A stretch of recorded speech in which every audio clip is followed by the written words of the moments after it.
Muy buenas noches, estimados y estimadas participantes. Le damos una cordial bienvenida a cada uno de ustedes que se encuentran en la plataforma Zoom y quienes están mirando esta transmisión en vivo.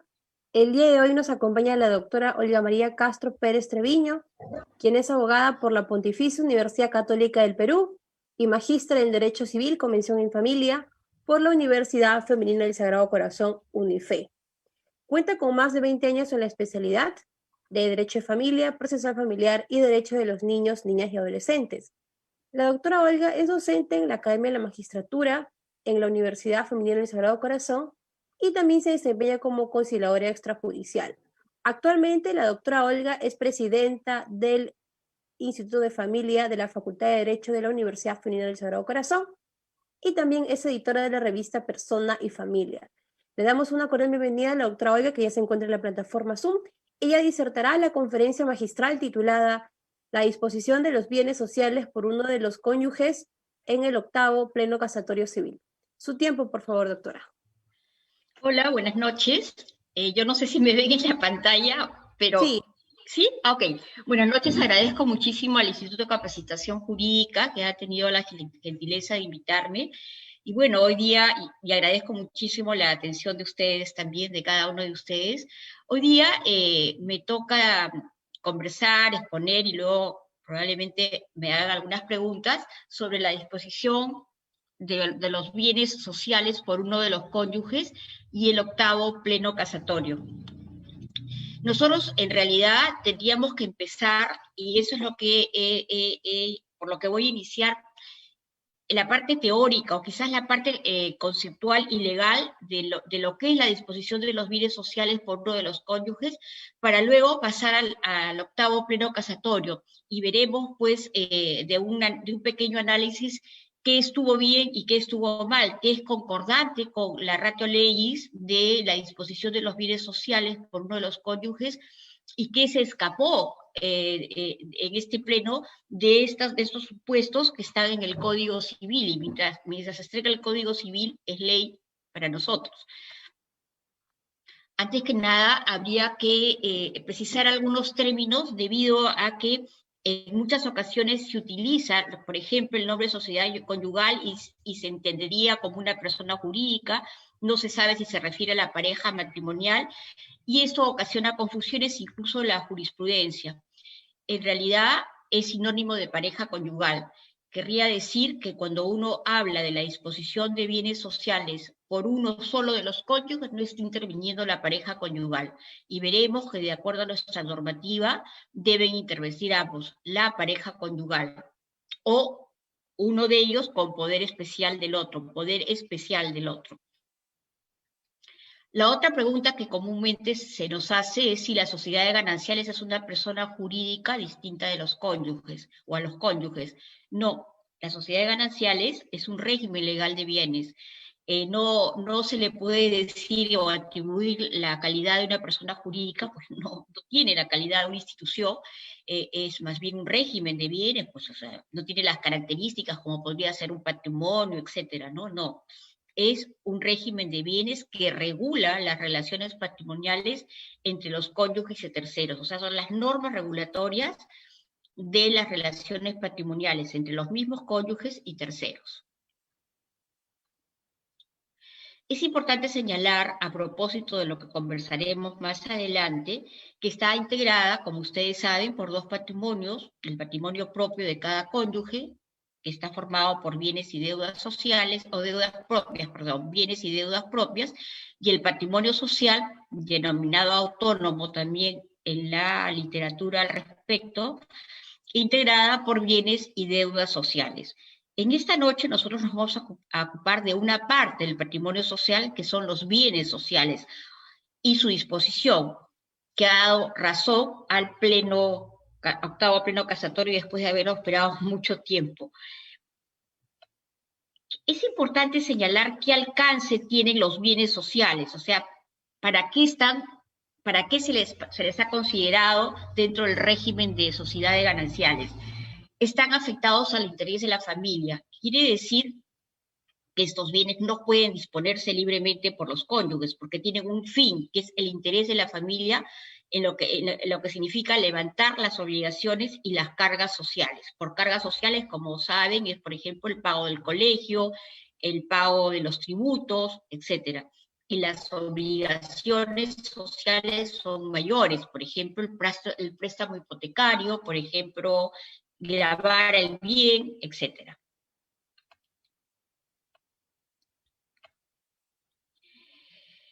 ¿Y qué pasa con estos bienes sociales que son aquellos que se adquieren durante el matrimonio a título oneroso? Porque si los adquirimos a título gratuito van a formar parte del patrimonio propio de quien los adquirió. Pero vamos a hablar de los sociales, aquellos que se adquieren durante el matrimonio a título oneroso, o que forman parte de este grupo de bienes que el legislador ha considerado como bienes sociales, los vamos a ver más adelante. Pues estos bienes sociales están sujetos a reglas especiales de propiedad. Y es importante recalcarlo, porque ustedes verán después que en el pleno casatorio se ha hablado de copropiedad en algún momento, y vamos a señalar por qué no es una copropiedad. Por eso quisiera que tengamos bien presente que está sujeto a reglas especiales de propiedad, este conjunto de bienes sociales, lo que podría llamarse el activo social también, ¿no?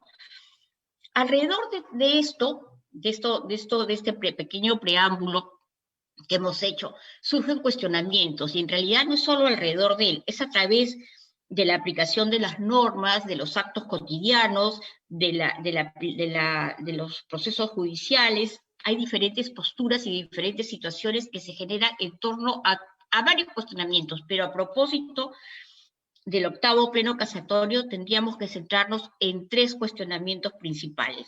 Primero, ¿cuál es la naturaleza jurídica del patrimonio social?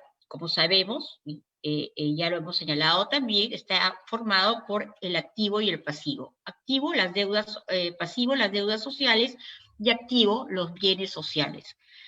Es sobre estos bienes y su disposición los que vamos a ir trabajando a lo largo de esta noche, o de esta hora.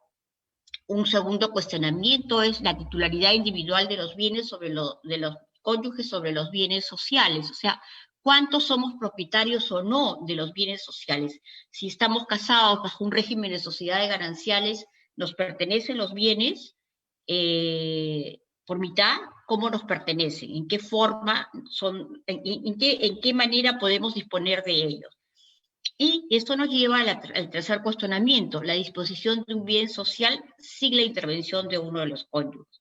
En resumen, estos 3 cuestionamientos inciden mucho en cómo vamos a concebir nosotros o cómo vamos a entender nosotros una adecuada disposición de los bienes sociales. Pasemos al primer punto. Ahí tenemos el primer problema o cuestionamiento, que es la naturaleza jurídica del patrimonio social. Durante muchos años se discutió mucho lo que, disculpe la redundancia, se discutió en muchísimas ocasiones lo que significaba el patrimonio social y cuál era su naturaleza jurídica. Después de muchas jurisprudencias, después de muchas discusiones, la jurisprudencia señaló y casi en forma unánime que se trataba de un patrimonio autónomo, que no pertenecía en propiedad ni en copropiedad a los cónyuges.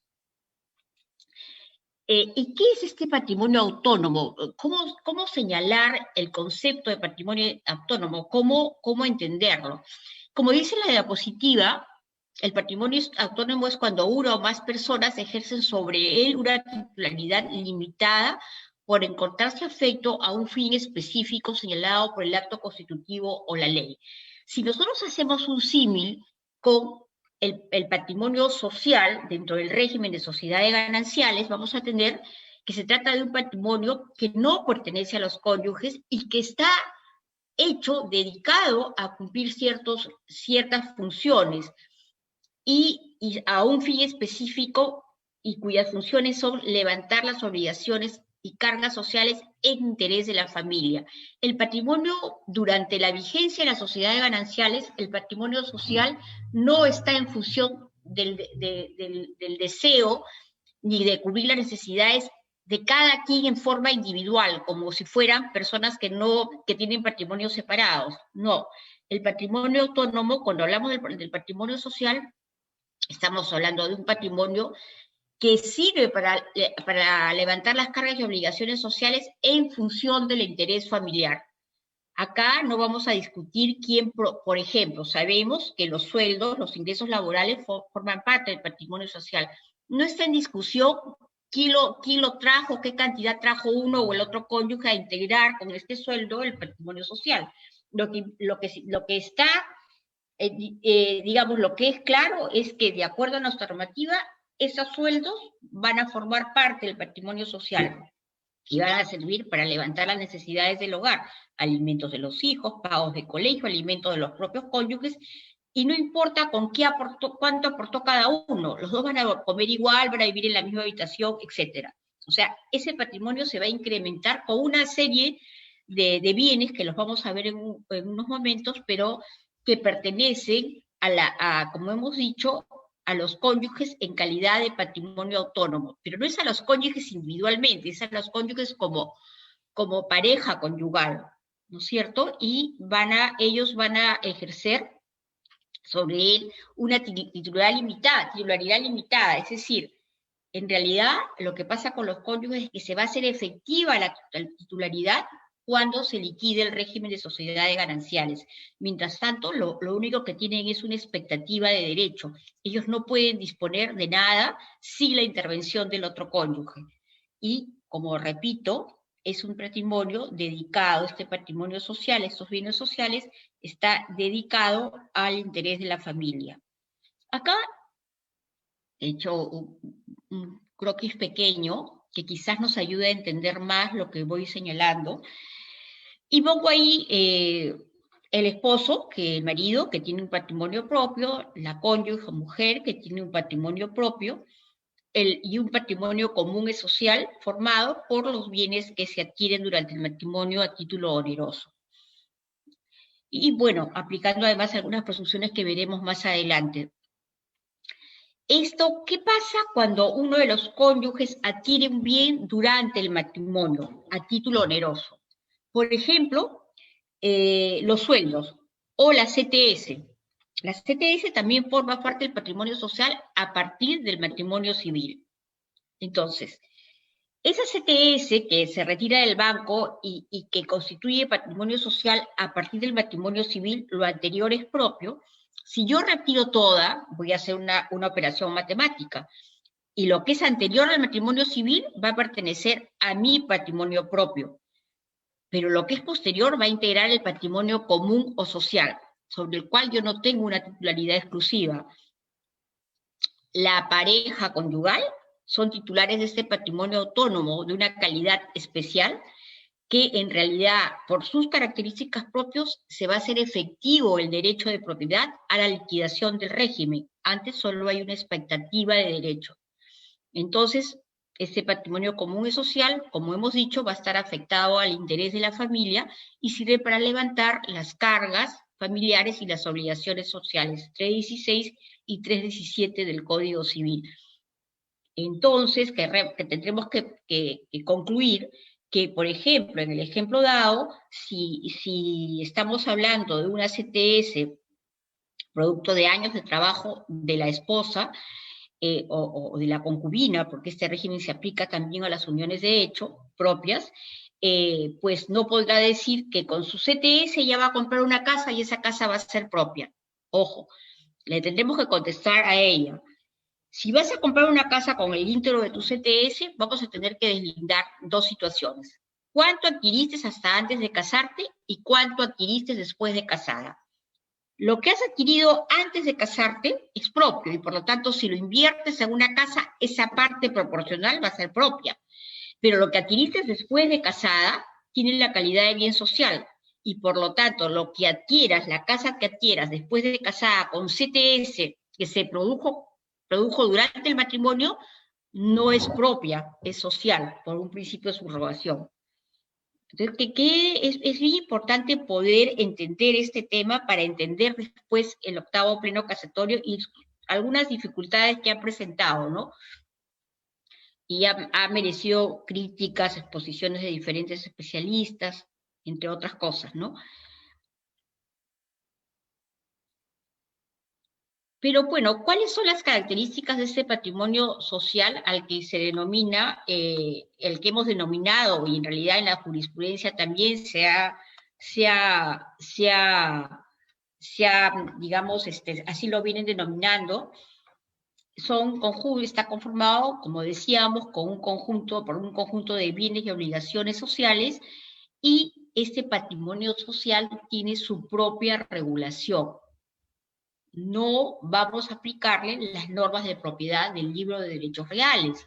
Tiene su propia regulación que está dada por el libro de familia, en lo que respecta a la sociedad, al patrimonio social regulado por el régimen de bienes de las sociedades gananciales.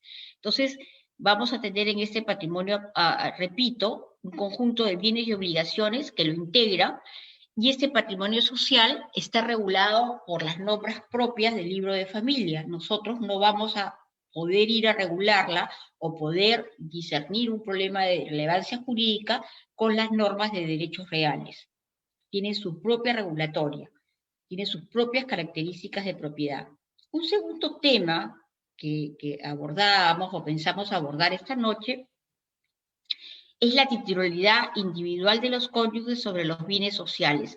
Ya lo habíamos adelantado un poco, porque de alguna manera, porque al decir nosotros que los cónyuges no tienen más que derechos expectaticios a futuro, a la liquidación del régimen sobre estos bienes sociales, pues tendríamos que pensar, ¿y qué entonces tienen los cónyuges durante la vigencia de la sociedad de gananciales? ¿Son titulares, pueden disponer de la cuota, de la supuesta cuota, la mitad de los bienes, o es que tienen que esperar a la liquidación? La respuesta es que tienen que esperar a la liquidación. Señalábamos que no les corresponde a los cónyuges, o sea, les corresponde bajo la calidad de patrimonio autónomo, no les corresponde individualmente a ninguno de los dos, sino a la pareja conyugal bajo una calidad especial.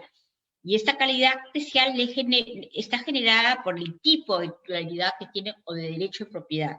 Ellos no tienen derechos actuales de propiedad, son derechos expectaticios o es una propiedad especial que está regulada por el régimen de las sociedades gananciales. Sus derechos expectaticios sobre los bienes los van a concretar cuando se liquide el régimen. Entonces, justamente el Pleno se basó en una casatoria donde uno de los cónyuges disponía arbitrariamente de un bien social bajo el uso de un DNI que aparecía ella como soltera o él como soltero en el DNI, ¿no? Entonces, el tema es, ¿qué pasa? O sea, ¿cómo hacemos o qué ocurre cuando uno de los cónyuges dispone? Estamos diciendo entonces que cuando hay un bien social a nombre de un cónyuge, porque ocurre con mucha frecuencia que el DNI dice soltero y están casados, y va a registro y se inscribe el bien como propio. Entonces, ¿qué pasa si en el registro aparece como propio, pero es adquirido durante el matrimonio a título oneroso? ¿Va a ser propio del cónyuge? ¿Va a tener una titularidad exclusiva de ese cónyuge para el que aparece al que aparece como titular, el que aparece como titular del bien, del inmueble, por ejemplo? ¿O es una simple apariencia? Pues sería una simple apariencia, porque en realidad si se adquirió durante la vigencia del matrimonio, pues son bienes que pertenecen a la pareja conyugal en calidad de patrimonio autónomo. Por lo tanto, en el caso de la casatoria del Pleno, no había capacidad para disponer del bien a pesar de, sin la intervención del otro, a pesar de que el DNI estaba como soltero. Y en realidad, podía haber sido como efectivamente fue, digamos, impugnado esa transferencia y da motivo a esta casatoria, ¿no? ¿Cuáles son los bienes sociales? A todo esto es importante definirlos, ¿no? Lo que cualquiera de los cónyuges adquiera por su trabajo, industria o profesión. Ahí hablaba yo de los salarios, de la CTS, de las acciones, los frutos y productos de los bienes propios y de la sociedad. Acá cabe un ejemplo. ¿Qué pasa cuando una señora o un señor casado bajo este régimen, vende una casa que adquirió a título a título gratuito, o sea, heredó de su padre una casa. Por lo tanto, ese es un bien propio. No, cuando los bienes adquiridos a título gratuito son del cónyuge que lo adquirió, sea vía herencia, legado o donación. Entonces esta casa la adquiere vía título gratuito por un anticipo de herencia de su padre. La casa la tiene y un día decide venderla. Perfecto, la vende y la pregunta es, ¿ese dinero que obtiene de la venta a quién pertenece? Pues sigue perteneciendo a ella, porque es, por subrogación real, está ocupando en el patrimonio el mismo lugar que ocupaba el bien. Pero la siguiente pregunta es, si en vez de venderla decide alquilarla, ¿los alquileres son de ella? No son de ella. Los alquileres son de la sociedad, del patrimonio social, es un activo social, porque es un fruto de un bien social. Es un fruto del bien propio. ¿De qué bien propio? De la casa que adquirió por anticipo de herencia. Vuelvo a repetirlo. Hay dos situaciones que podrían presentarse sobre un bien que ha sido adquirido como anticipo de herencia. Por ejemplo, esta señora adquiere una casa de su padre por anticipo de herencia y luego decide venderla. Nos preguntamos si esa venta, ese producto de la venta, es bien propio o social. Y tendremos que responder que es propio porque este dinero está ocupando el mismo lugar que ocupaba la casa en el patrimonio, se está subrogando nada más. Pero la siguiente pregunta es, ¿y qué pasa si en vez de venderla decide alquilarla? Los alquileres van a integrar el patrimonio social, en la parte del activo social. ¿Por qué? Porque es un fruto, y los frutos de los bienes propios o de los bienes sociales pasan a formar parte del patrimonio en la parte del activo social. O sea, forman parte del activo social. Las rentas de derechos de autor o inventor también son sociales. Por ejemplo, el escritor que obtiene una renta por sus derechos de autor, pues son bienes sociales. No son, de ahí que cuando en un caso tan público como fue el divorcio del escritor Vargas Llosa, hubo toda una discusión alrededor de las rentas que le generaban, las regalías que le generaban sus novelas. Y en este caso, al final, se consideran sociales, ¿no? Y se dividen. Los edificios construidos a costa del caudal social, el suelo propio de uno de los cónyuges, abonándose el valor del suelo al momento del reembolso, abonándose a el valor del suelo al momento de reembolso. Esto también merece unos minutos porque es común que una persona se case y tenga un terreno, y sobre ese terreno se construye una casa, ya casado. El terreno lo adquirió antes, pero sobre el terreno van a construir una casa. ¿A quién pertenece la casa? ¿Y qué pasa con el suelo, o sea, con el terreno? Bueno, de acuerdo a nuestra normativa, la casa o el edificio construido a costa del caudal social, estamos hablando de una casa que se va a adquirir, o sea, se va a construir en base al caudal social. Por ejemplo, los ingresos que cada uno de ellos tenga por su trabajo.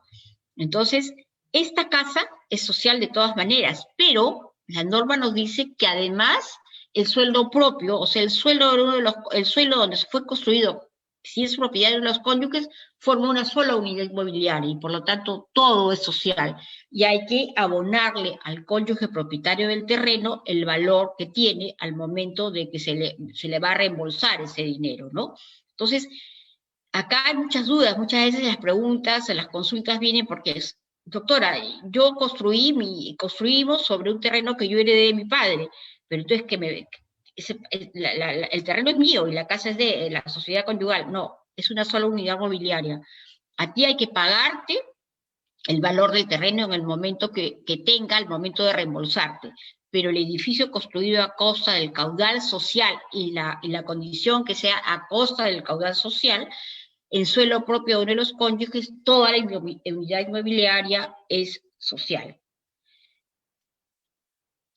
Y bueno, una cosa importante que también debemos decirla justamente por la calidad de lo que tienen los bienes sociales es que los cónyuges no pueden contratar entre sí sobre los bienes sociales. O sea, yo no le puedo transferir a mi cónyuge una casa que tengo perdón, una casa que hemos adquirido. O sea, no se puede transferir a uno de los cónyuges, por ejemplo, a través de un contrato de compra-venta, una casa que forme parte del activo social. O sea, no se pueden celebrar contratos respecto de los bienes de la sociedad. Ni tampoco, obviamente, entre los contratos no se puede donar un bien al otro cónyuge cuando es parte del activo social. Cuando esa parte del activo propio es diferente, pero cuando es parte del activo social no caben contratos de ninguna naturaleza entre cónyuges. Y dentro de este cuestionamiento que nos va a llevar pues que llevó a este octavo pleno casatorio, dadas las jurisprudencias encontradas, posiciones encontradas que había tanto en la judicatura como en académicos especialistas en el tema, tenemos también pues estas presunciones sobre la naturaleza de los bienes. Y una muy importante, todas son importantes, pero una primera es: los bienes se presumen sociales salvo prueba en contrario. Cuando una pareja adquiere un bien estando casados bajo este régimen y lo adquiere con dinero social, ese bien se va a inscribir como social. Y si lo adquirió de otra manera, tendrá que decir en la escritura pública, en la minuta y luego en la escritura, qué calidad tiene el bien. Y si es propio, pues tendré que probar de dónde ha venido ese dinero, ¿no? Y ¿cómo lo pruebo? En la misma minuta tendré que decir y acreditar que ese dinero es propio y que debe ser inscrito como propio. En tanto eso no se acredite, se va a inscribir como social.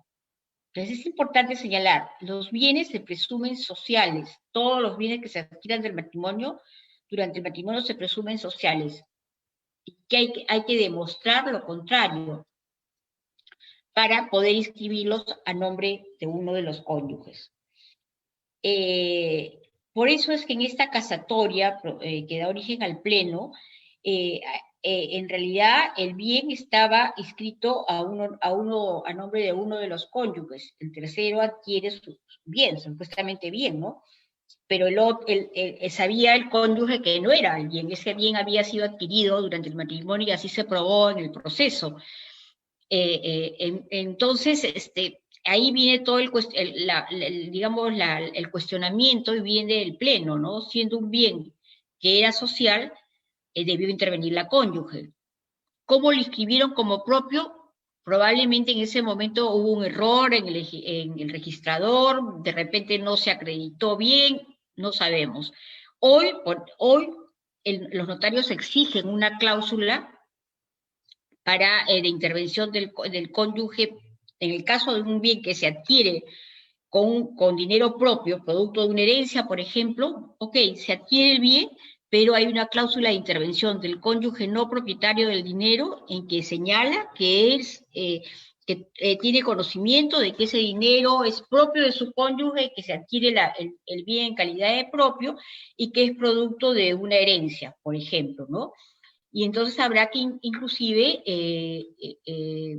poner una cláusula donde se acredite registralmente la ficha registral donde está escrita el anticipo o la herencia que ha recibido el cónyuge.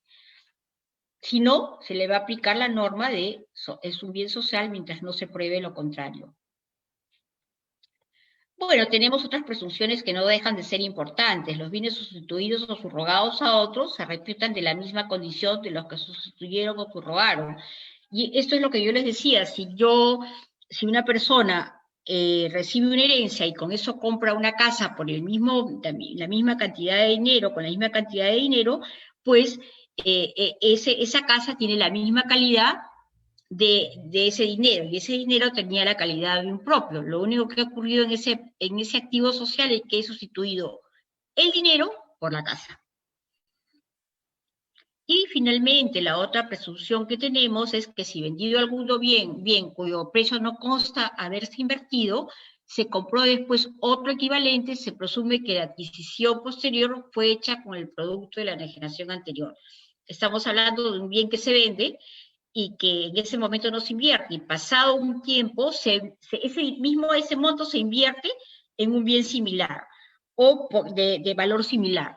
Entonces se presume, salvo prueba en contrario, ¿no?, que ha sido adquirida con el dinero producto de la enajenación anterior y donde no se compró nada y no hay una constancia de haberse invertido y luego se compra otro equivalente. Bueno, se presume que ese equivalente se compró con el dinero de la venta del anterior bien, salvo prueba en contrario. Y si se compró con el dinero del anterior bien y este era social, la casa será social, salvo prueba en contrario. ¿Cuál será la prueba en contrario? La calidad de bien propio.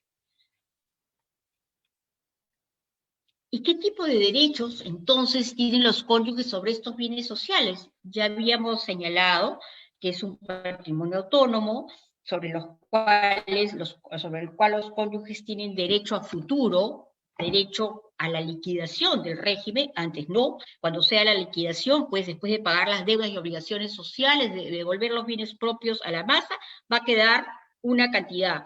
Esa cantidad que queda es la que se va a dividir entre dos, entre marido y mujer, entre cónyuges, sea la situación que ha dado origen a la liquidación del régimen. Entonces, en este caso, ¿qué tipo de derechos tienen los cónyuges cuando está vigente la sociedad de gananciales? Porque cuando ya se liquidó, ok, los bienes que queden se van a dividir entre dos y va a ser 50% para cada uno, fórmula que no puede ser alterada. 50% para cada uno. Luego puedo hacer una cesión de derechos de mi 50, 40, 30%, pero la norma es 50% para cada uno. Bueno, volvemos a la pregunta, ¿y qué tipo de derechos tienen los cónyuges sobre los bienes sociales cuando está vigente el régimen? O sea, antes de la liquidación. En primer lugar, constituye un activo de la sociedad conyugal, pero no como persona jurídica. Y hemos dicho que la sociedad conyugal es la pareja conyugal, pero la pareja, pero no es la persona jurídica. Ellos no constituyen una persona jurídica ni la sociedad conyugal tampoco. Hay una posición que nos dice, ¿no? Los bienes sociales constituyen un activo de la sociedad conyugal, dándole así la connotación de que la sociedad conyugal fuera una persona jurídica. Totalmente descartado, ya lo hemos señalado. La otra posición es que los cónyuges son copropietarios de los bienes sociales y poseen cuotas ideales sobre el bien indiviso, la misma que forma parte de su patrimonio personal, o sea, 50% para cada uno. Es importante que retengamos este segundo punto, porque el Pleno va a utilizar el término copropietario en un caso específico, lo que origina pues toda una reflexión en contra de muchos especialistas, ¿no? Porque vamos a ver, estamos señalando que los cónyuges no son copropietarios de los bienes sociales.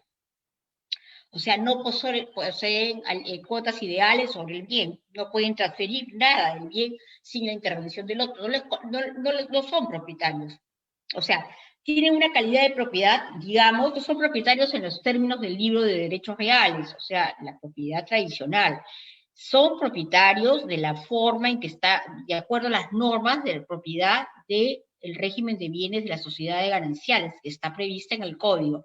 ¿Y qué tipo de propiedad? Es una propiedad que va a hacerse efectiva la liquidación del régimen. Mientras tanto, es una expectativa de derecho y los bienes forman un patrimonio autónomo, como hemos señalado, dedicado a levantar las cargas y obligaciones sociales.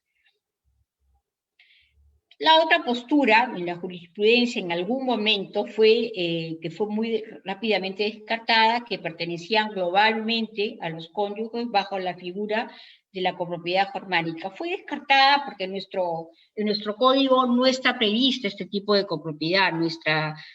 La ratio leyes del sistema de propiedad en el Perú no es la copropiedad germánica, es la copropiedad romana. Entonces nos quedamos con dos alternativas.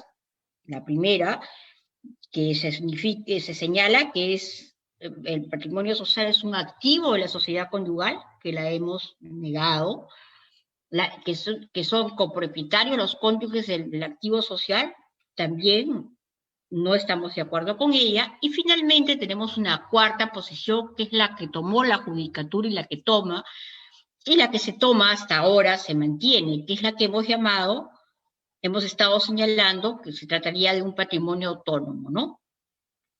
Que está formado por las cargas y obligaciones sociales. Los titulares son los mismos cónyuges bajo un régimen especial de propiedad, un régimen sui generis, y que este conjunto de bienes van a formar el activo del patrimonio autónomo, a los cuales el legislador lo ha denominado bienes sociales y sobre los cuales no tenemos los cónyuges o no tienen los cónyuges un derecho actual, sino es un derecho expectaticio. En tanto, ellos no pueden disponer unilateralmente de los bienes, no es su propiedad, es propiedad de la pareja conyugal bajo un régimen especial de propiedad. ¿Por qué no podemos hablar del régimen de propiedad que hemos estudiado todos en el libro de Derechos Reales? Porque en el régimen de propiedad tradicional, ordinario, hay un solo titular, hay una libertad de ejercicio de atributos, los bienes constituyen una garantía genérica del propietario, lo cual no ocurre en el régimen de las sociedades gananciales. No hay un solo titular, es la sociedad conyugal, que son dos, pero tampoco los dos individualmente son titulares, es la sociedad conyugal, es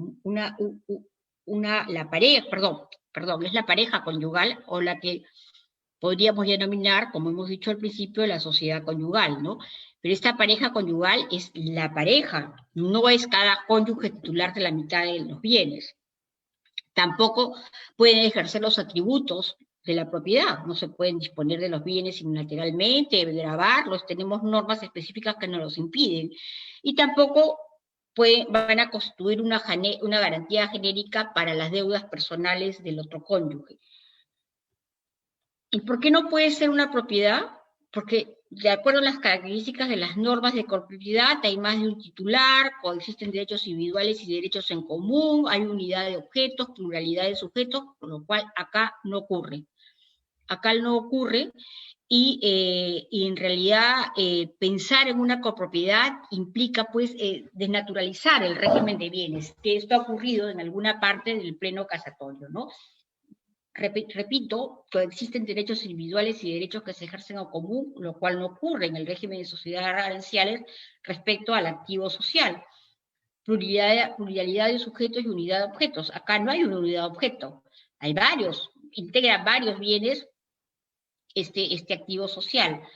Hay una propiedad exclusiva de la alícuota cuota o de la cuota alícuota, tampoco.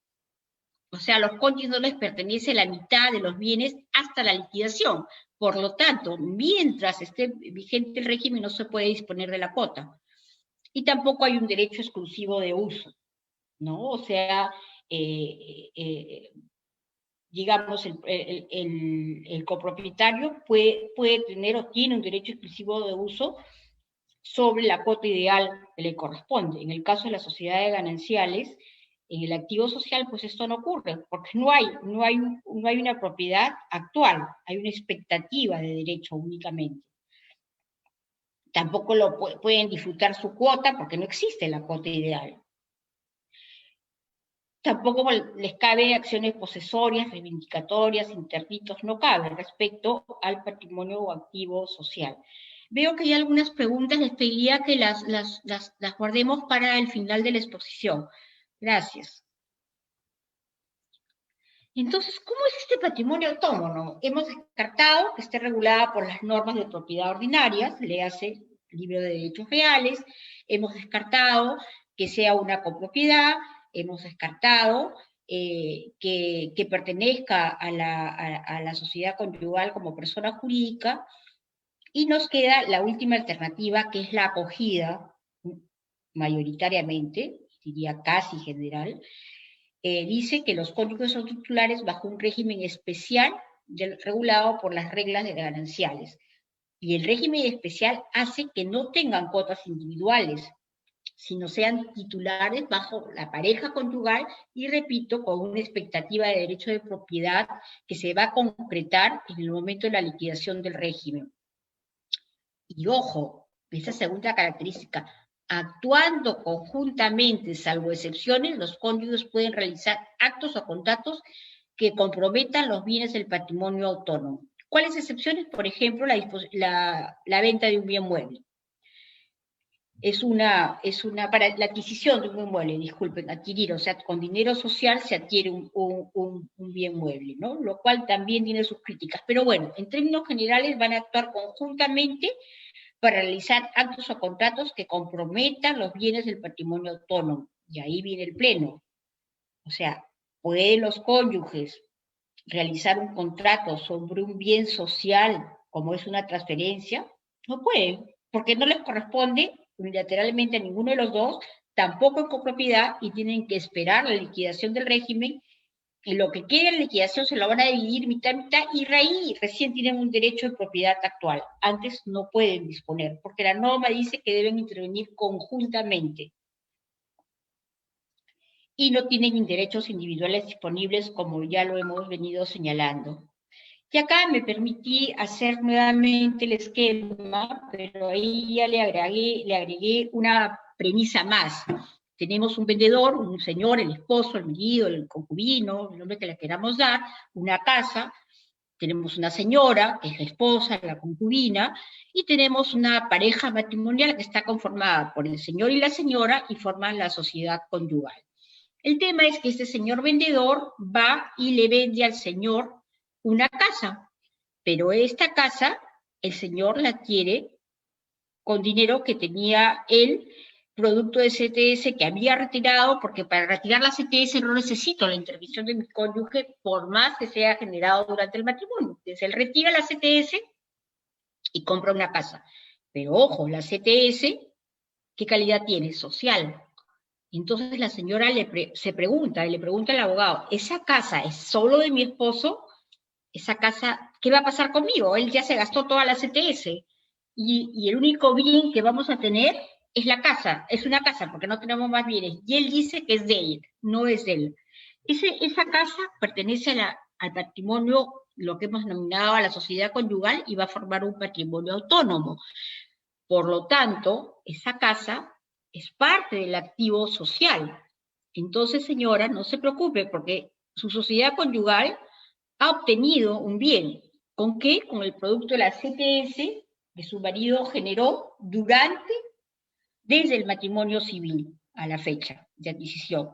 Por lo tanto, ese bien es de la sociedad conyugal, o sea, de usted y su esposo en forma conjunta, no pueden disponer de ese bien, va a integrar el patrimonio autónomo, va a servir para los intereses de la familia, levantar las cargas y obligaciones sociales, tanto, si a usted le preocupaba con qué pago los colegios de mis hijos, si no tenemos nada y mi esposo ha perdido el trabajo y solamente ha comprado una casa que dice que es de él, pues no, señora, la casa es de ustedes, ya, pues la sociedad conyugal. Obviamente resaltando que no es la mitad de cada uno, sino ni tampoco se regula por las normas ordinarias de propiedad. O sea, esta casa, tendremos que decir que va a ingresar al patrimonio autónomo en calidad de bien social y se va a disponer de acuerdo a las reglas del régimen de sociedades gananciales, que significan que para disponer o gravar esa casa van a tener que intervenir los dos. Y acá viene el pleno. Si no intervienen los dos, ¿qué sanción tienen? ¿Qué pasa si uno de los cónyuges transfiere un bien o grava un bien sin intervención del otro? Y acá nos vamos al tercer problema, que es la disposición de un bien social sin la intervención de uno de los cónyuges. Y también acá han habido muchas posiciones y finalmente hemos llegado al pleno. El pleno demoró, como todos saben, mucho tiempo en dar la solución a la disposición arbitraria de un bien social. Para esto tendríamos que ver un poco cómo está organizado el sistema de régimen de bienes en lo que respecta a los bienes sociales. A propósito de la reunión de hoy, pues no cabe dedicarnos a los bienes propios, lo podríamos hacer en otra oportunidad. Pero en este caso vamos a hablar de los bienes sociales, que es el motivo de la reunión de esta noche, ¿no? Entonces, ¿cuál es el orden que lleva el código respecto a los bienes sociales? El código nos habla de un sistema ordinario y un sistema extraordinario de propiedad. Un sistema ordinario, un sistema ordinario y un sistema extraordinario. El sistema ordinario que va a abarcar la disposición, la representación y la administración del patrimonio social dentro de la potestad doméstica. Estamos hablando de cuando se administra el patrimonio social para levantar las cargas sociales. Pagar el colegio de los hijos, pagar la universidad de los hijos, no tienen que ir de la mano. Cualquiera de ellos puede tomar la parte del patrimonio necesaria para pagar el colegio. Por ejemplo, si ya trabaja, puede pagarla del frente de su sueldo, pero sabemos que el sueldo es social. Pero pueden disponer indistintamente para hacer esos pagos que están previstos en el 316, pagarle al jardinero, al pintor, etc. También nos habla el artículo 292 de la representación de la sociedad conyugal. O sea, no es necesario que vayamos de la mano a hablar al colegio sobre de repente que me voy a demorar un poco en el pago de la cuota de ingreso, de repente, ¿no? Hay una representación indistinta también. Y también ocurre lo mismo con la administración del patrimonio social cuando estamos hablando del sistema ordinario, o sea, el de todos los días, el llamado potestad doméstica, ¿no? El que hacemos las cosas, los actos que se hacen diariamente. Pero también hay un sistema extraordinario regulado por el mismo código en los artículos 292, 33 y 315 del Código Civil. Y acá sí entramos en el meollo del problema. ¿Qué pasa con esos actos que van fuera del poder doméstico, fuera de la potestad doméstica, fuera del ámbito de todos los días? Estamos hablando de disponer o gravar un bien que forma parte del patrimonio social. En esos casos, la norma expresamente ha dicho que tienen que intervenir los dos cónyuges, salvo para adquirir bienes muebles y los casos de leyes especiales, que estamos hablando de la ley de títulos valores. Si no viene el caso, tampoco puede ser motivo de otra sesión. Entonces, para disponer o gravar, me dice el artículo 315, deben intervenir ambos cónyuges. Para representar a la sociedad conyugal, dice que debe ser ejercida conjuntamente. Este es el único momento en que se habla en este sistema extraordinario, o sea, fuera del poder doméstico, de la intervención conjunta. En el 315 dice deben intervenir ambos cónyuges y en el 313 dice deben intervenir ambos cónyuges cuando se administra el patrimonio social. Y cuando se habla de representación dice debe ser ejercida conjuntamente. Entonces, la pregunta es, ¿la intervención debe ser conjunta? Puede ser uno a la de uno y después ratifique el otro, en el caso de disposición de bienes, en el caso de administración de bienes también puede ser, interviene uno y después ratifique el otro. Por ejemplo, si voy a hacer una gran inversión de dinero para las mejoras, no necesarias, sino de recreo de una casa, pues tendrán que intervenir ambos. Uno y después ratifique el otro, porque en el caso de la representación, voy al banco a pedir un préstamo, pues tenemos que intervenir ambos, estamos representando los dos. La norma me dice el 292 es la representación conjunta, y ahí entendería que a ese nivel empieza la confusión. Hablamos de intervención de ambos y tendremos que preguntarnos si es conjunta, o sea, estamos hablando de los dos a la vez, o puede ser uno y ratifique el otro, como ya lo he dicho. Y ahí empieza el gran problema y la gran discusión, ¿no? Creería yo, y me adelanto y coincido con el doctor Alex Plácido cuando dice él que la organización de esto obedece a una línea, y la línea central es el ejercicio conjunto. Sí. Él dice, si el 292 me habla de la representación de la sociedad conyugal conjuntamente, ¿cómo es que voy a transferir y uno vende y el otro ratifica? No, dice él, tiene que ser conjunto, hay que obedecer a la línea de la transferencia o del gravamen de los bienes del activo social, que además, dice él, con mucha razón, pertenece a una norma de igualdad. Ambos tienen iguales derechos y ejercicio de los mismos durante el matrimonio, marido y mujer, o durante la unión de hecho, por el principio de igualdad y no discriminación. Este código nace con la Constitución anterior, y esa Constitución, como bien dice el doctor Alex Plácido, en esta crítica que hace muy interesante al Pleno, él dice, bueno, fue dada dentro de esta Constitución que por primera vez recoge el principio de igualdad y no discriminación. Y entonces el Código sigue esta línea, y esta línea es que los dos van a ejercer sus derechos, o los derechos que tengan, cuando se trate de bienes de la sociedad conyugal activo social, pues me lleva a pensar que tiene que ser conjuntamente, porque si uno dispone solo y el otro ratifica eventualmente, pues estamos yendo contra una norma de igualdad. O sea, podríamos pensar que aquel que tiene más, se siente con más autoridad o siente que su cónyuge, uno o la cónyuge o el cónyuge, no tiene cualidades para disponer, ni perspectiva para disponer, pues dispongo sola, porque la palabra de él o de ella no tiene sentido, no sabe lo que está hablando. Entonces, debe recordarles a ustedes en su ejercicio profesional que eso ocurre muchas veces. Entonces él se pregunta y dice, no, la disposición tiene que ser conjunta. El que el legislador haya dicho intervención de ambos no quiere decir que uno y primero el otro. Él dice es conjunta, ¿no? Y creo yo que es muy interesante ese argumento, el argumento que él emplea. Dice el 315, para disponer los bienes sociales o gravarlos se requiere la intervención de marido y mujer, pero cualquiera de ellos puede ejercitar tal facultad si tiene poder especial del otro. Lo dispuesto en el párrafo anterior no rige para los actos de adquisición de bienes muebles, los cuales pueden ser efectuados otras leyes especiales por cualquiera, ¿no? De los cónyuges.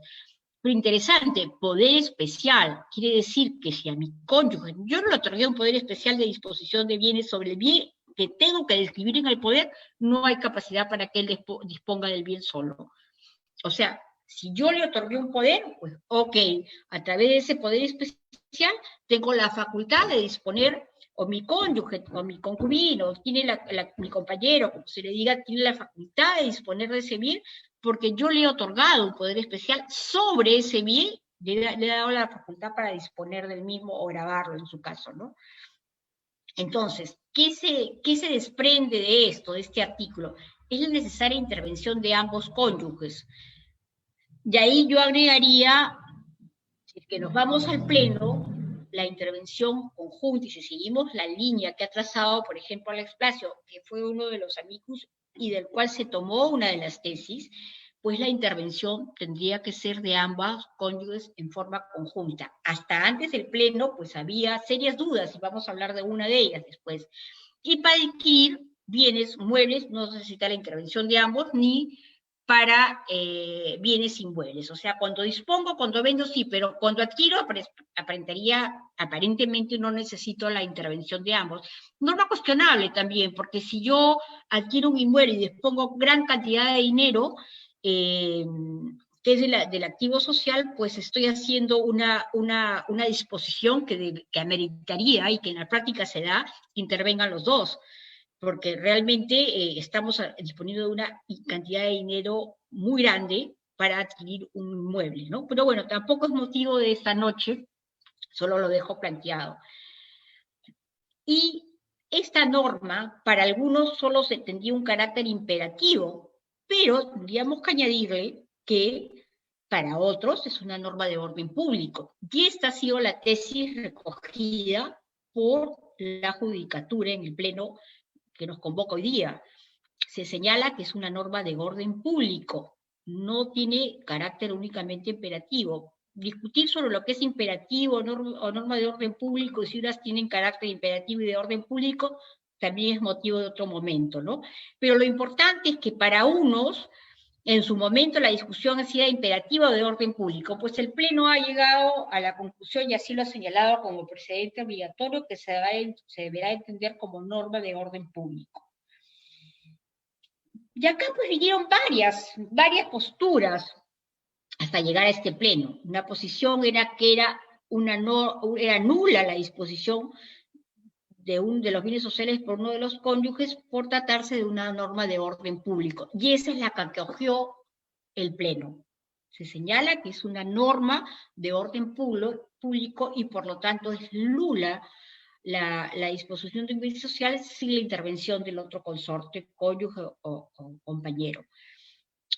La posición 2 es que es nulo por falta de manifestación de la voluntad de uno de los cónyuges. El doctor Plácido, que fue el amicus de este, que es el que sostuvo la nulidad de estas transferencias, este tipo de adquisiciones, o sea, disposición arbitraria de un bien social, señaló que era nulo por falta de voluntad. No deja de merecer, como él dice, el tema del orden público, pero para él manifestó que lo esencial era la falta de manifestación de uno de los cónyuges. Los demás amicus se fueron más bien por la ineficacia, como vamos a ver ahora. La posición 3 es que contiene un objeto jurídicamente imposible, que la ley establece la intervención de ambos cónyuges como condición de validez y que su omisión implica que no se perfeccione el acto jurídico. Esta posición no fue motivo del Pleno y nos quedamos la discusión en dos: orden público, intervención de uno solo de los cónyuges, o sea, falta de expresión de voluntad, ¿no? Y finalmente tenemos la posición 4, que es la que estuvo siempre, digamos, a partir del 2006, en que se da la casación de Lambayeque, empieza todo un nuevo cambio, un nuevo cuestionamiento y una orientación de la jurisprudencia. Se dice, no existe nulidad del acto, sino ineficacia del mismo por falta de legitimación para transferir la titularidad de bien. Es un supuesto de ineficacia funcional o extrínseca. ¿Por qué? Porque falta que intervenga el otro cónyuge. No es nulo, simplemente falta legitimación. Aquel cónyuge que transfiere y no está legitimado para ello, es un falso procurador. Y por lo tanto, lo que se está haciendo es una ineficacia funcional.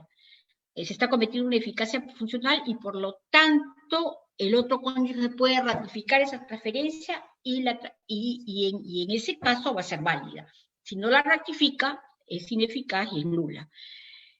Vamos a ver lo que dice luego el Pleno sobre esto, ¿no? Porque el Pleno recoge las dos cosas. Dice que es ineficaz en un supuesto y dice que es nula en otro supuesto.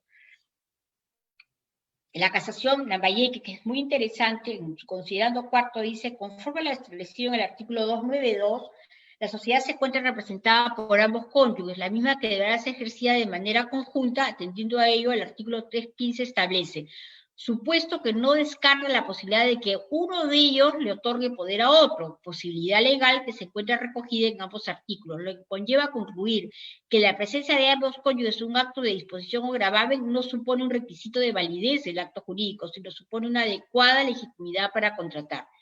Es que querría decir entonces que si solamente uno de ellos dispone, no está legitimado para contratar, le falta la legitimidad, el elemento de legitimidad para contratar solo, y puede ser ratificado.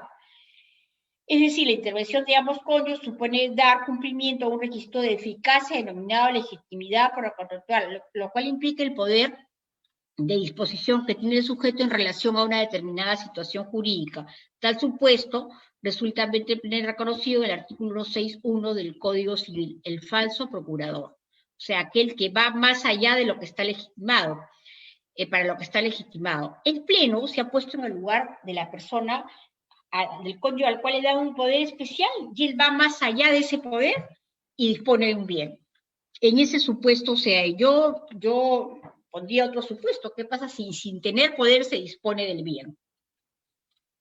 O sea, en un caso estaríamos hablando de falta de legitimidad, que se excede del poder de representación.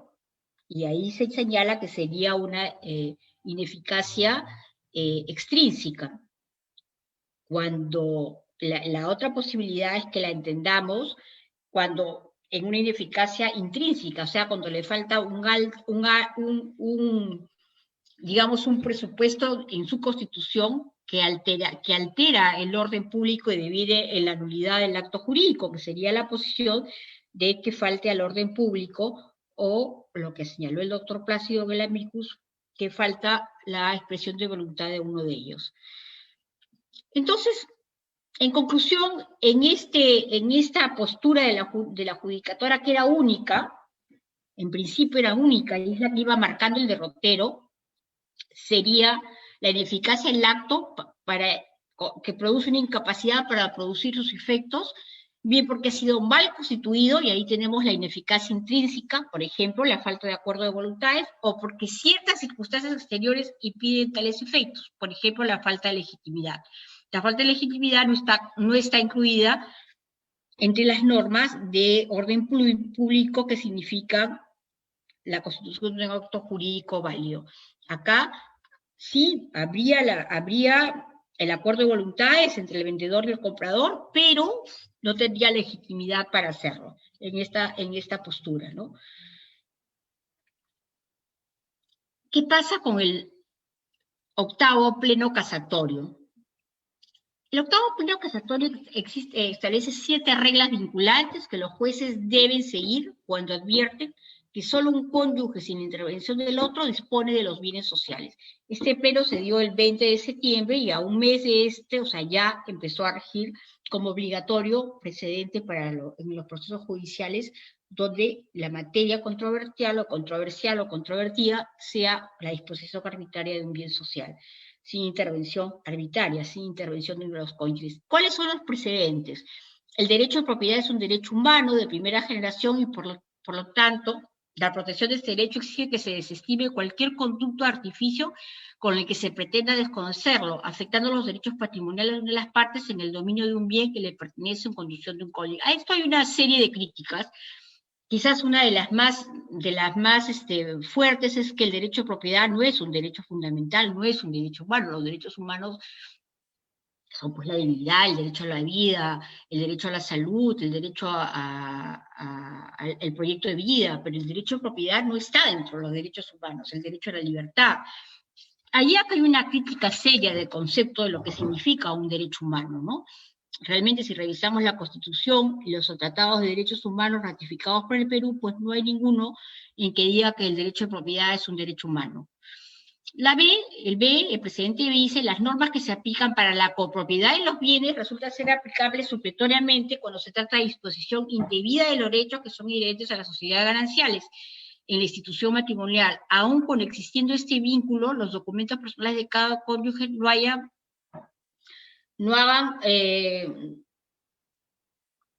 constar esta condición de sus relaciones matrimoniales. Y acá hay 2 temas importantes, ¿no? Uno primero es la copropiedad.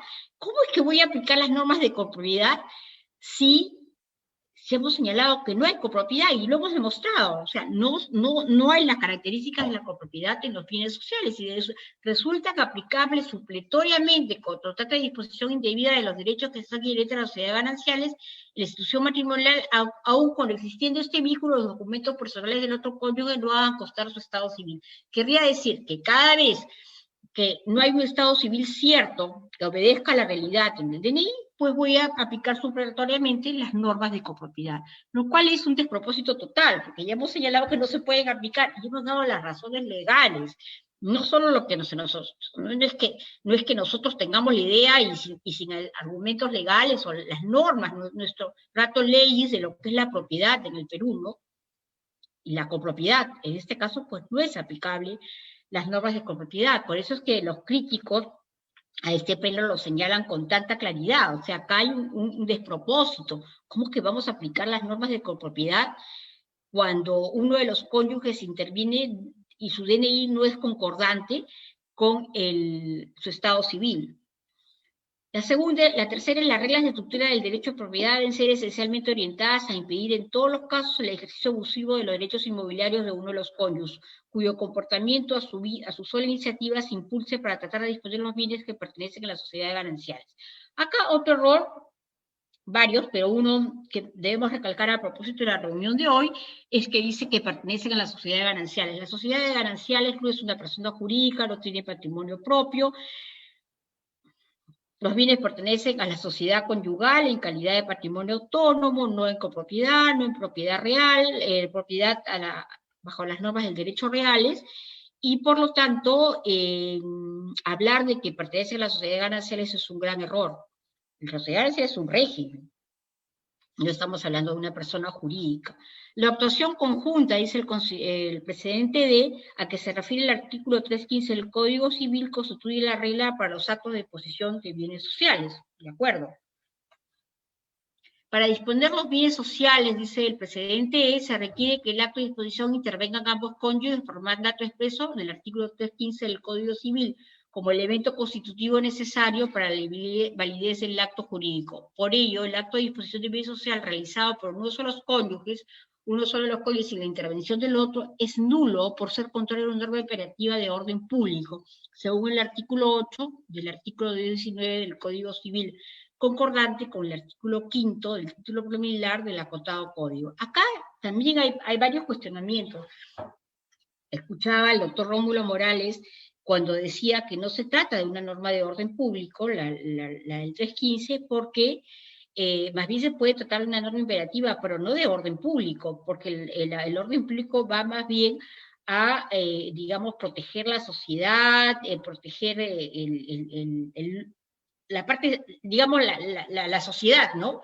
Estamos hablando de una sociedad gananciana, es el mundo, la sociedad donde nos envolvemos, y, digamos, ciertos valores que deben haber en el desarrollo de la vida en sociedad.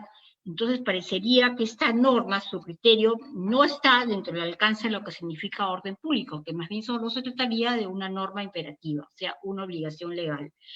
Sabemos que hay normas imperativas de orden público y otras no. En este caso, en su opinión y en el de muchos académicos, no se trataría de una norma imperativa. Pero en todo caso, lo que ha dicho el Pleno es que es nula por faltar al orden público. No acogió la postura del doctor Alex Pracio, en el sentido de que era nula por la falta de expresión de voluntad de uno de los cónyuges o concubinos, en su caso, ¿no? Cuando fuera aplicable el régimen. El otro precedente es que, tratándose de del caso referido al cónyuge que dispone de un bien social y que actúa en nombre de la sociedad de gananciales, excediéndose el poder especial otorgado por el otro cónyuge, acto ultra vires, el acto de disposición deberá reputarse ineficaz en virtud de lo dispuesto en el artículo 161 del Código Civil. Con esto muestra dos posturas. Una que dice que es nulo por faltar al orden público, ese acto de disposición arbitraria, pero exceptúa, dice, pero en el caso de que el cónyuge actúe excediéndose el poder especial que le dio el otro, el acto entonces se va a regular por las normas del 161 y va a resultar ineficaz. Por lo tanto, si es ineficaz, puede ser ratificado, ¿no? Entonces, fíjense que hay dos posturas. Una que nos va a habla y nos señala que es nulo, pero la otra nos dice que en los casos en que se ha excedido del poder especial, condición haber otorgado el poder especial, va a ser ineficaz. Y finalmente, cualquiera de los cónyuges puede reivindicarle bien que pertenece a la sociedad de gananciales en el caso de que uno solo de ellos hubiera dispuesto de la propiedad en común. Doctora Olga, dispone de 2 minutos más. Sí, ya acabó. No me falta más que esto, mi comentario a este último precedente. Cualquiera de los cónyuges puede reivindicarle bien que pertenece a la sociedad de gananciales en el caso de que uno solo de ellos hubiera dispuesto de la propiedad en común. En realidad, claro, o sea, puede plantear la acción reivindicatoria, pero esto también es cuestionable, porque la acción reivindicatoria de la propiedad aparentemente podría llevarnos a pensar que es una copropiedad y que por lo tanto puede iniciar una acción reivindicatoria, lo cual pues lleva también a tener ciertos cuestionamientos, ¿no? O sea, no se ha aclarado mucho cómo es que los cónyuges pueden reivindicarle bien que pertenece a la sociedad de gananciales, cualquiera de ellos, dice, pero no es que para la representación de la sociedad tiene que estar los dos cónyuges, ¿no? Que representan a la sociedad de gananciales los dos, o es que de acuerdo a la norma procesal también es cierto, el patrimonio autónomo puede ser representado para las demandas por cualquiera de los cónyuges, ¿no? Entonces, acá tenemos esta presentación de lo que significa, de acuerdo a nuestra normatividad vigente, de acuerdo a las discusiones académicas, lo que significa este régimen de bienes y lo que significa ahora estos precedentes vinculados dados por el último pleno, que es, bueno, obligatorio para todos, para los jueces, por supuesto, en el momento de dar sus sentencias, ¿no? Con esto quedo a disposición para que me hagan las preguntas que consideren necesarias. Gracias, doctora, muy amable. Sí, contamos con varias preguntas, pero por temas de tiempo vamos a tratar de responderles de manera muy sucinta y solamente voy a dar alcance a 3 preguntas. La primera pregunta es la siguiente. Doctora, por favor, ¿podría explicar la segunda presunción? Es decir, si se hereda algo y luego se vende, ¿hay que dejar por sentado en registros que antecede ese acto una herencia para que no sea afecto a la sociedad de gananciales? ¿O cómo se podría probar esto para no verse uno afectado? A ver, sí, efectivamente, en realidad lo que yo voy a presentar, lo que se va a hacer es la minuta, y en la minuta debe haber la historia de ese bien. O sea, si es bien propio, voy a tener que decir, pues lo adquirí de esta forma, está escrito, de repente fue una herencia, en el ejemplo, donde está escrito en la partida del inmueble, está escrito como un anticipo de herencia, toda la historia, ¿no? Del mueble en el tema de propiedad, quién perteneció y cómo lo adquirí yo. Si es mi herencia, va a ser propio, y por lo tanto, el registrador lo va a escribir como propio. Ahora, además, los notarios exigen la intervención del otro cónyuge para validar la afirmación del cónyuge que adquiere y adquiere a nombre propio. Si esto no hay, el registrador lo va a escribir como social. Excelente. Dice, si un cónyuge adquirió bienes antes de casarse, luego como una estrategia legal, ¿puede pasar ese bien como social y así no cumplir alguna obligación que tuviera? ¿Me la puedes repetir, por Sí, favor? sí, claro. Si un cónyuge adquirió bienes antes de casarse, luego como una estrategia legal, ¿puede pasar ese bien como social y así no cumplir alguna obligación que tuviera? No, no es posible, por justamente son las normas de orden, perdón, las normas del régimen de bienes son imperativas y por lo tanto, acá no vamos a discutir si son de orden público, siendo imperativas, tienen una estructura y una ratio legis y no puede alterarse ese orden. Por eso es que inclusive está prohibido contratar entre cónyuges respecto de los bienes sociales por estos temas, ¿no? Que se puede estar. Ahora, la pregunta podría ser, ¿puedo transferir un bien propio a mi cónyuge? Sí, eso sí no es problema. Si lo puedes transferir por vía de nación, donación, ¿no? Sí, claro, o legado, o transferirlo. Pero lo que no puedes hacer es pasarle a la condición de bien social. Ok, tenemos otra pregunta. En caso de divorcio por causal, ¿el cónyuge culpable pierde la sociedad de gananciales o específicamente qué es lo que podría perder? A ver, dependiendo de la razón del divorcio, ¿no? No es que pierda la sociedad ganancial. En el caso, por ejemplo, del divorcio por adulterio pierde los bienes gananciales que provengan de los bienes del otro. En el caso del divorcio por abandono, pierde los bienes gananciales que se generaron durante la separación. O sea, dependiendo de la situación de las causas del divorcio, ¿no? Esas están especificadas en el código. Pero estamos hablando de lo que se pierde es los bienes gananciales, o sea, los bienes adquiridos con calidad de bienes sociales durante la separación, por ejemplo, el abandono de la casa conyugal o aquellos bienes que se pierden y que provienen de los bienes del otro y que tienen característica de ganancial. Justamente se pierde como una sanción para el adúltero, ¿no? Ok, ya para culminar las últimas dos preguntas, es la siguiente. Profesora, buenas noches. ¿De alguna manera un cónyuge puede impedir legalmente la disposición de un bien propio de su cónyuge, aludiendo que estaría perjudicándose en el sentido de que no va a poder disfrutar de los frutos que se pretende disponer? Hay casos en que sí puede oponerse. Por ejemplo, si hay un caso de mala gestión, de un mal gestor.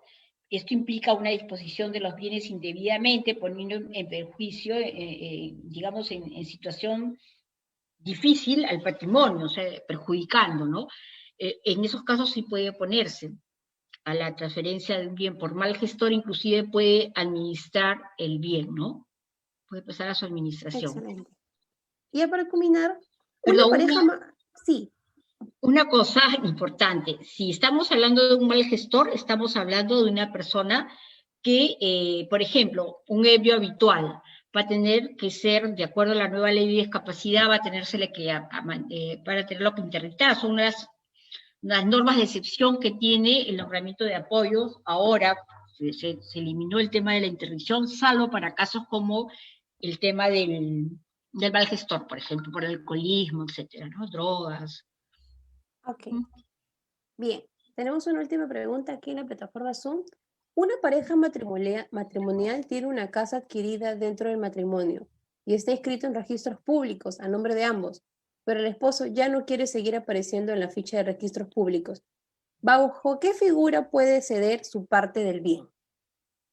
Tendría que hacer una separación de bienes, Una vez separados los bienes, liquidados las sociedades gananciales, puede transferirle a su cónyuge su parte, si quiere, ¿no? O ya disponer de su cuota como quiera, de su 50%. Antes no, antes va a tener que intervenir su cónyuge.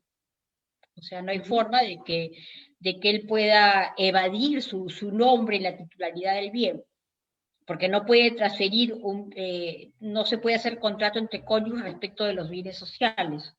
Otra posibilidad, si él no quiere, pero es que el bien va a aparecer a nombre de la sociedad conyugal. Entonces, si se quiere desaparecer, bueno, van a tener que intervenir la cónyuge, en su caso, o el cónyuge, y pueden hacer un anticipo de herencia, por ejemplo, y pasa a nombre de los hijos, por ejemplo, ¿no? Pero no hay forma en que se consolide uno de ellos, no, salvo que sea una separación de bienes y luego se cedan derechos, ¿no? Excelente, muchísimas gracias a la doctora Olga por la participación en esta conferencia magistral. Gracias a todas las personas que nos están viendo aquí mediante la plataforma Zoom y mediante la transmisión de Facebook. Muchísimas gracias con todos, que tengan buenas noches. Hasta luego. Gracias, hasta luego.